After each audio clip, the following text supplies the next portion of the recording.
Friends, I don't know whether any enemies, there are many around, but I don't see any in this hall.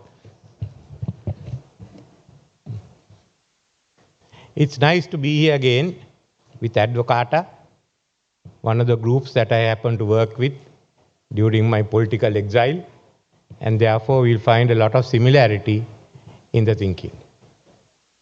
I've asked Murtaza, in addition to organizing seminars, to start the economic dialogue, where the advisory committee on economic stabilization can share its view with a much larger community of people who are interested.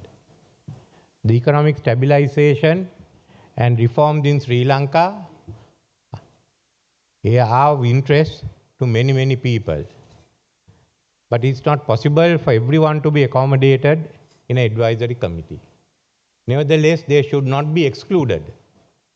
And the economic dialogue, the network which we are starting, will reach out not only to economists and people in the business sector, but also to academics, and I hope later on to the smaller chambers and business associations at village level. So where do we start? First and foremost, well, I won't go through the history of what happened. I'm sure Harsha will do that, and it will save me some time to deal with what we have today. Because the task first is for Sri Lanka to stabilize its economy. How do we do that? This crisis that we face today is a crisis which I look back in history and I found that I did not see such a crisis during the British time or the Dutch time or the Portuguese time. And the Portuguese period was one of warfare. The only similar situation that I could come to was the collapse of the Rajarata economy, which led to the drift of civilization back here into the southwest. It's of such proportion. It's hit us everywhere. And how do you go out of it? When the Thai crisis took place, it was called the Tom Yum Goong crisis. I don't know what we call this. Maybe a hodda. That's what we have finally become with our economics. Well, the way out is through the agreements that we have with the IMF. The staff level agreements, first and foremost. I don't think there's any other way out. People talk of alternative measures, but that has not worked. During the Asian crisis of 1997, it was IMF that came forward to look at the reforms. During the 2009 crisis, 8-9 crisis, it was again the IMF. Whether we like it or not, we have to deal with the IMF. This time IMF minus Stanley Fischer. Whether it's a good thing or a bad thing is for each of you to decide. Then first and foremost, we have to enter into the standby agreement with the staff level agreement with IMF. Now this is an issue which the whole parliament has to consider. If any member of parliament or any party says we are not for it, then we have the right to ask, what is your solution? What is your alternative? Because all parties must abide by this agreement. When we are negotiating with the IMF, one of the biggest issues that we have to face is government changes and the policies change. So the first issue is not the substance, but are we prepared? Are we prepared to stand by to support this agreement? If you are not prepared, then the parliament must take the consequence. That is very clear. We can't say we are for half and not for the other half. You have to take the whole thing in full. So this is a matter which not only members of parliament, but people outside parliament must also bring their influence to bear on those who have to take decisions inside Parliament. It may be bitter, but any medicine for recovery is bitter. You have to take injections. So we know the path we have to take. First, we have the staff level agreement. Secondly, and more important, is the sustainable debt. How are we to handle the sustainable debt? First, the foreign debt. And when you look at the official debt, are we getting caught into the geopolitics of the region, of Asia? That's the first issue. Are we getting caught into the geopolitics, or can we navigate our way? So until you settle come to an agreement among the official creditors, it is not possible to go to the London Club. Second, and the more important issue is, have we got to look at the local debt? Now that has far-reaching consequences. The Lazards, the financial advisors, are looking at both debts. So remember, the first part, we have to look at both the foreign debt and the local debt. It's certainly going to be a difficult time. I won't say no. The first 6 months will be difficult. It will be a period which we have not seen before. But we all have to go through it. If anyone has a formula, proposals that will make it easier, certainly, I think we should hear it, and the Parliament could then decide between these two sets of proposals. Otherwise, we have no other way except to bite the bullet. So how do we prepare ourselves? And in doing so, before we get on to the recovery, is the very important issue of the social, economic dimensions of the crisis. We have over 6 million people who are being malnourished. More and more are being unemployed. How long will it last? And how are we going to support them? We are setting aside some additional money from the government, but you will find demands in companies that are doing well for some form of allowance or a salary increase. But to implement these reforms, to implement the restructuring, you need stability. So we have to look at the social and the economic dimensions of the reforms, the restructuring that we are going to implement. We have already seen the economic impact of the shortage of fuel and inflation in this country. Impact which came on to the political scene and the social scene. It's only now that we are restoring or we are getting back to a stable system of government. We cannot have a second incident. I don't know whether we can stand that strain. So while looking at the economics of it, look at the social side of it. Look at the well-being of a large number of people who will be affected by this crisis. We cannot look at it merely in terms of figures. We have to look at it in terms of persons involved. So this is, to me, the most important part of the restructuring. How are the people affected? How are you going to cushion it? Even with the IMF, there's agreement that the vulnerable groups have to be looked after.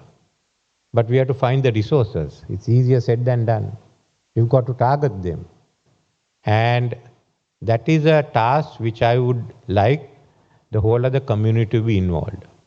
Yesterday, I happened to meet the Mahanayaka of the Amarapura sect, and the Mahanayaka and the senior priests all agreed with us that even the temples can be used for community kitchens.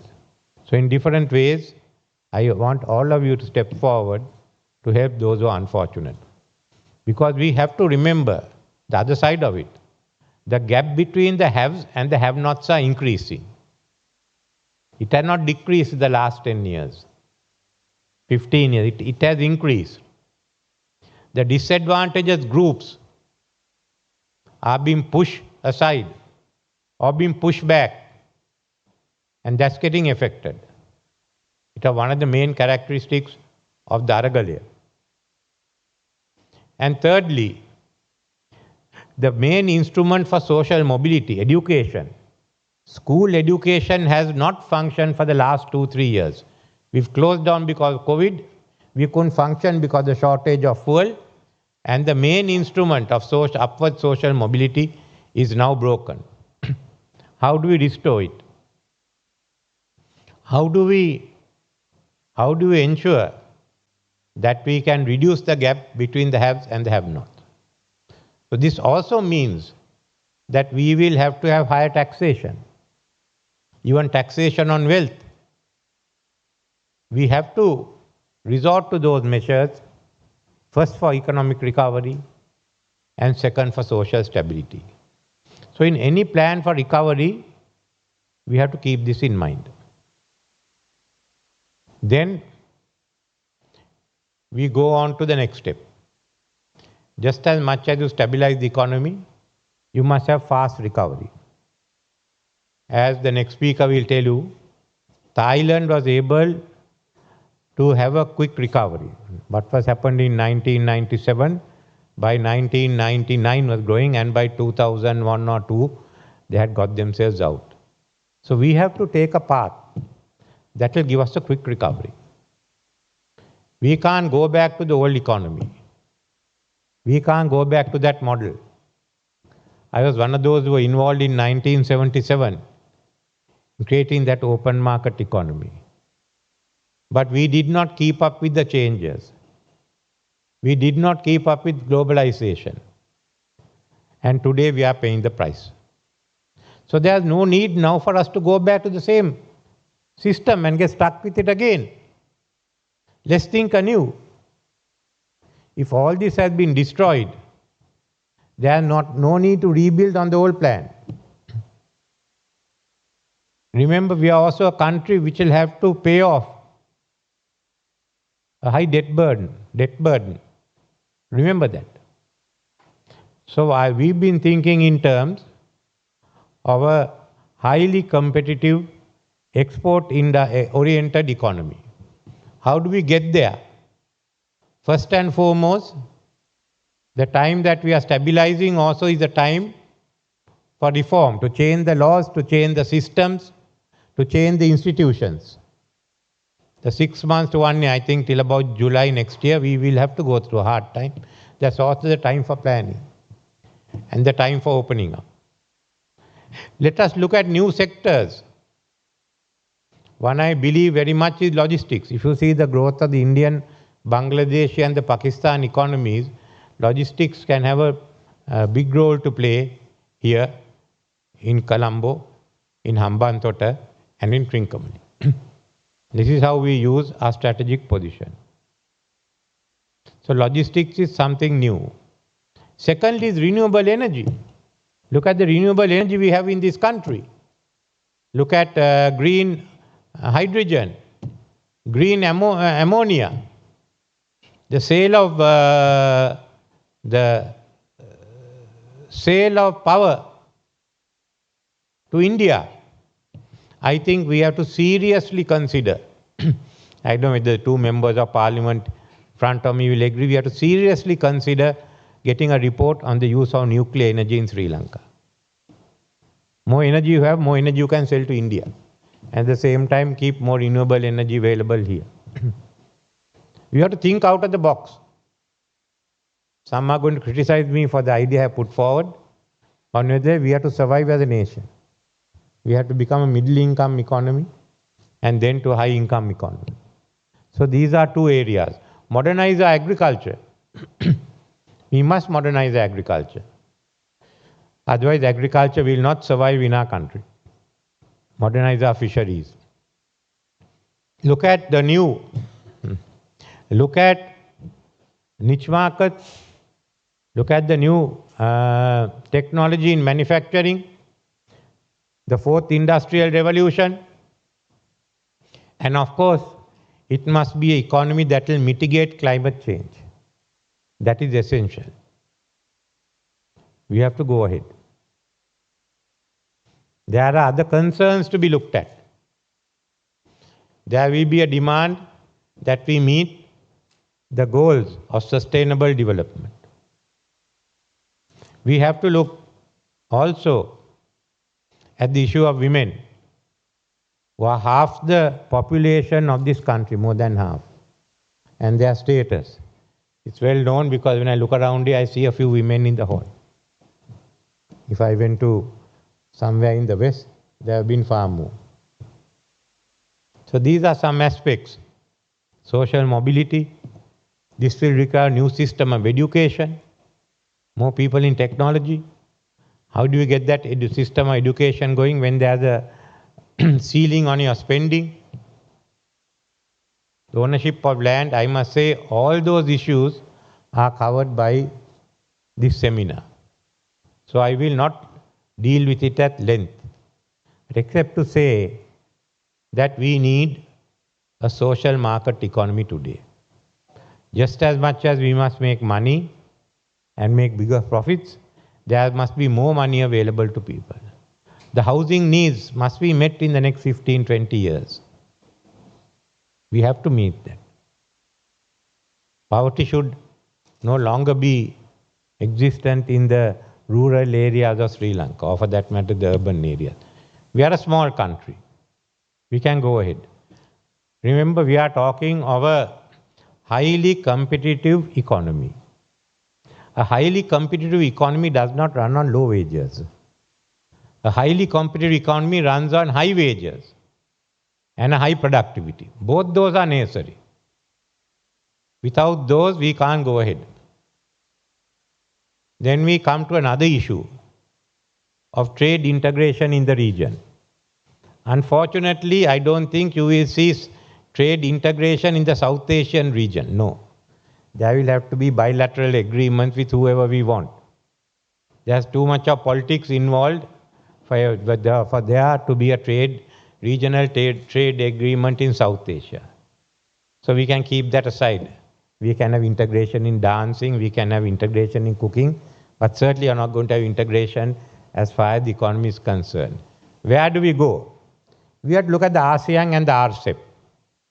Have bilateral agreements with some of the countries, but also agreements with ASEAN and with RCEP. That's a growing market, it's a big market, and the income levels are much higher. So let's look at it. Later on, you can look at Africa, East Africa especially. We must keep our economic relationships with Europe, and we have a UK that is looking for a role as the global Britain. So I think Sri Lanka can easily get closer and have a better relationship with UK. And then we get on to the US itself. US economy is also undergoing changes, and I think that will benefit us. But we have to remember one thing. Remember, the global situation next year is not going to be favorable to anyone. Let's hope 2024 will be better. But we have to get through all this. We have to find niche markets. We have to find the people. So all I can say to you, I think since, as I told you earlier, dealing with the issues, is are you ready to take up the challenge? Are you ready to influence other people to take up the challenge? Or are you going to sit back? Many people may not like to hear this, but in 1977 we wanted change. And when the government came, we made the changes. Few of us went into politics, others are not in politics. Some did some work and went back into business. Others stayed on in corporations. Nevertheless, we made that change. Unfortunately, we could not take it forward. That is what happened. So now we need the change. In between came globalization and this view that greed is good. I don't think you can go anymore with greed is good. That era is over. You have to be competitive. But our institutions must work. There are a lot that can be done in restructuring the state enterprises. But where are we going to do the restructuring? What is the platform for restructuring? Many of you say send it to the stock exchange.